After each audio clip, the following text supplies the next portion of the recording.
हर एक बात पे कहते हो तुम कि तू क्या है, तुम ही कहो कि ये अंदाज़ गुफ्तगू क्या है।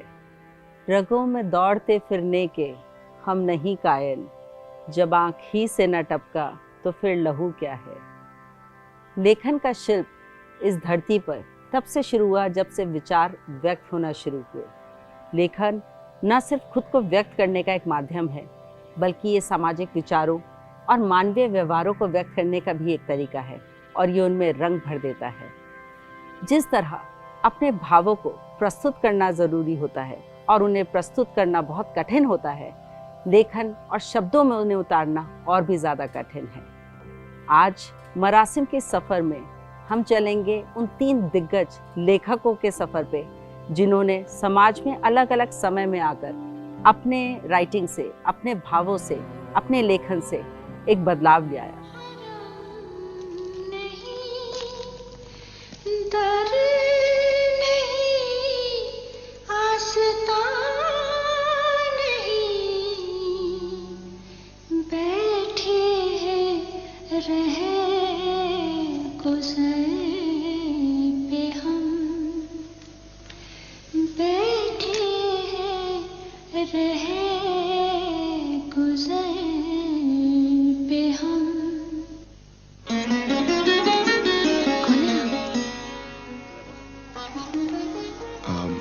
माफ कीजिएगा मोहतरमा, ये गजल सुन के चला आया। किसकी है ये गजल, जानते हैं आप? हाँ,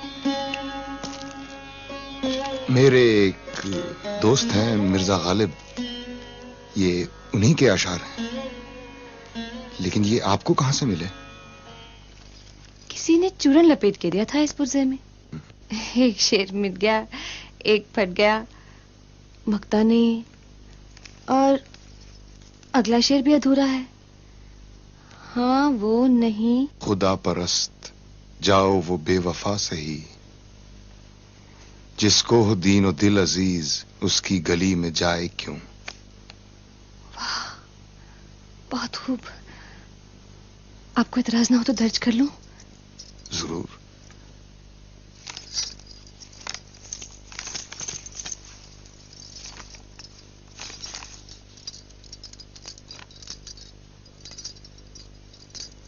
गालिब खस्ता के बगैर कौन से काम बंद हैं, रोइए जार जार क्या, कीजिए हाय हाय क्यों। सुनिए,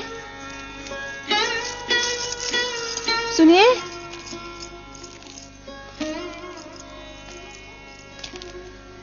सुनिए, सुनिए, ये गालिब हैं कौन?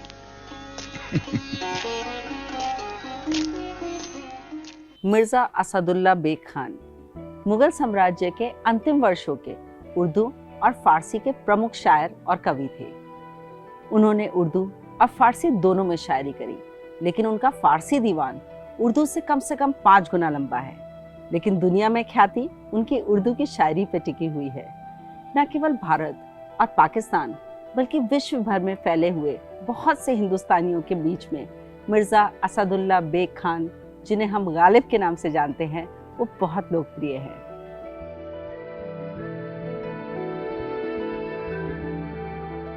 गालिब ने 11 साल की उम्र में कविताएं लिखनी शुरू करी। उनकी पहली भाषा उर्दू थी, लेकिन फारसी और तुर्की में भी उन्हें महारत हासिल थी।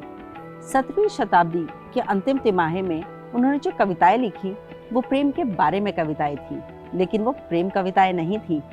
गालिब जब उनका दीवान छपने गया और सारे दिल्ली के कर्जदार थे, तब किसी ने बहुत खूब गालिब के बारे में कहा, सारी दिल्ली के कर्जदार हैं, कुछ जानते भी हैं।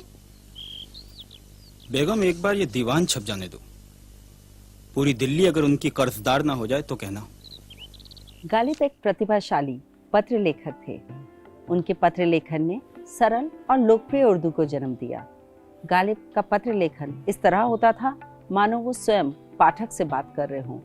न केवल उर्दू शायरी, बल्कि हर एक पाठक आज गालिब का ऋणी है। होगा कोई ऐसा भी कि गालिब को न जाने। शायर तो अच्छा है, पे बदनाम बहुत है। ये शेर अपने ही हाल पे कहा है मिर्जा नौशा ने। दिल्ली में शायद ही कोई ऐसा सुखन नवाज हो जो आज गालिब को न जानता हो।